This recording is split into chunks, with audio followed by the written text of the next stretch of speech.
You pitch your AI use case. Maybe it's invoice processing. Maybe it's utilization reporting. Maybe it's automating part of your delivery workflow. You've connected it to your ERP, and the output looks wrong. Not catastrophically wrong, just a little bit off. The numbers you just don't quite trust, and the results you can't confidently act on. So you go back to doing it manually, and the AI project stalls. I've seen this happen repeatedly. Almost every time the problem isn't the AI, it's what the AI is being fed. I'm Mike Hiley. I'm a chartered accountant with nearly 30 years of experience of working in professional services, including 14 years of WPP. In previous videos, I've covered where AI delivers a return on investment and what readiness looks like before you invest. I'll put the links to them in the description below. Today, I want to focus on something more specific: why your ERP data is one of the biggest blockers to AI producing anything trustworthy. More importantly, what you can do about it.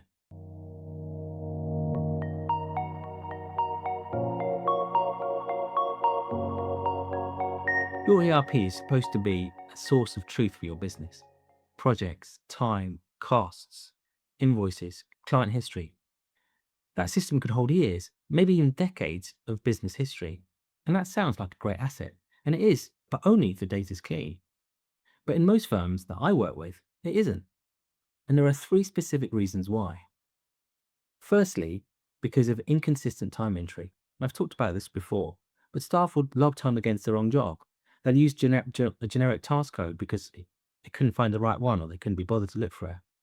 They batch enter the week's worth of time from memory on Friday afternoon. The ERP obviously just records exactly what it's told. And when AI builds profitability models or utilization forecasts from that data, it's being built on shaky ground. The second is inconsistent definitions. I've been in firms where revenue means three different things depending on who you speak to. Sales will call it bookings, finance will call it revenue recognized, and the ERP records billed amounts, but none of them reconcile. And when you ask AI to analyze revenue performance, it will just pick one. And it won't tell you which, and whoever reads the output assumes it's the one they had in mind. It probably won't be. The third is historical accumulation. Most ERPs carry years of legacy mess, old clients never archived, job codes reused across multiple different types of work, chart of counterfeit configurations set out by somebody who left 5 years ago.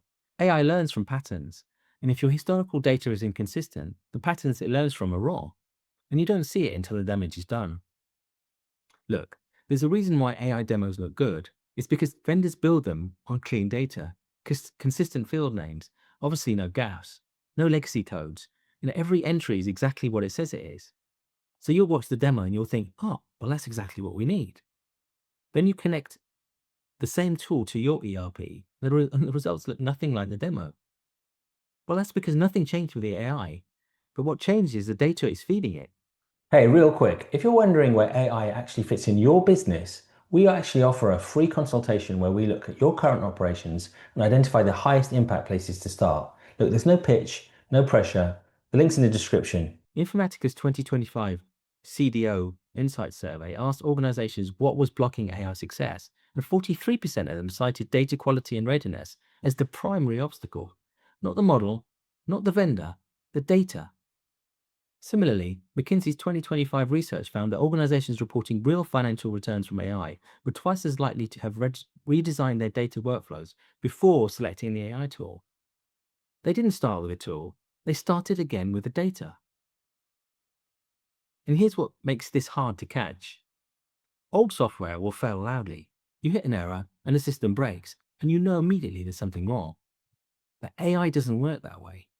When AI hits bad data, it doesn't stop. It just absorbs it, processes it, and produces output that looks completely plausible. Clean formatting, confident numbers, and a polished presentation. Your team looks at it and it can't immediately tell what's wrong. Then they'll start making decisions on bad data. But by the time you realize there's a problem, you've been operating on bad information for weeks. I've seen this with financial reporting automation. The AI was pulling job cost data from the ERP, but the underlying data had gaps, incomplete time records, job costs that hadn't been updated, and costs sitting in the wrong buckets. The AI produced clean-looking reports, but nobody questioned them, because the numbers were plausible, but they just weren't right. And that's the specific risk. Not that the AI breaks, but that it doesn't break. Look, I get it. Clean your data sounds useful, but tells you nothing. So let me be really specific. Firstly, something that you should have done when you were implementing your ERP system is agree on definitions. What counts as revenue? What makes a billable project? When's a job done?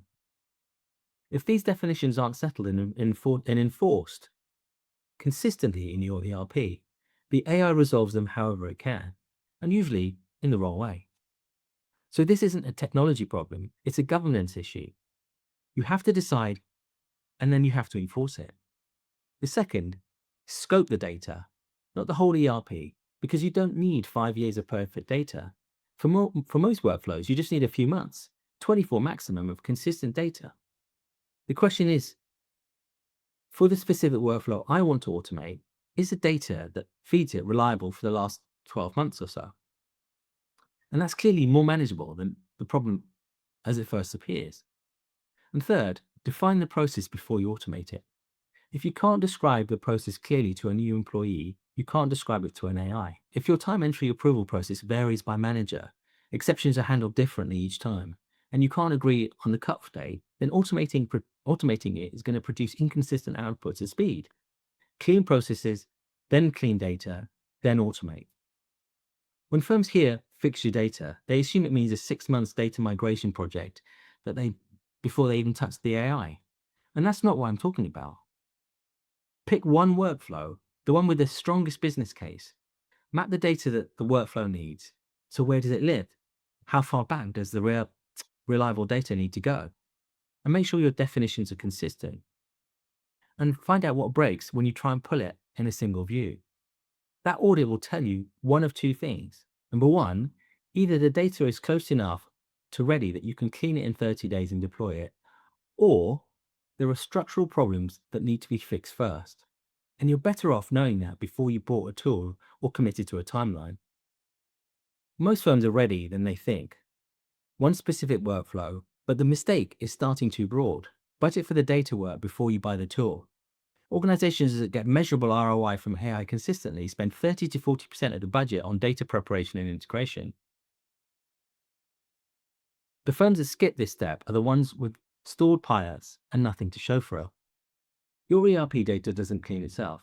It gets messier as your business grows, and that's totally normal. Your AI project doesn't fail because the model is wrong or the vendor overpromised. It fails because the data the model runs on isn't ready. Start with the data and not the tool. Not the vendor comparison. Start with the data.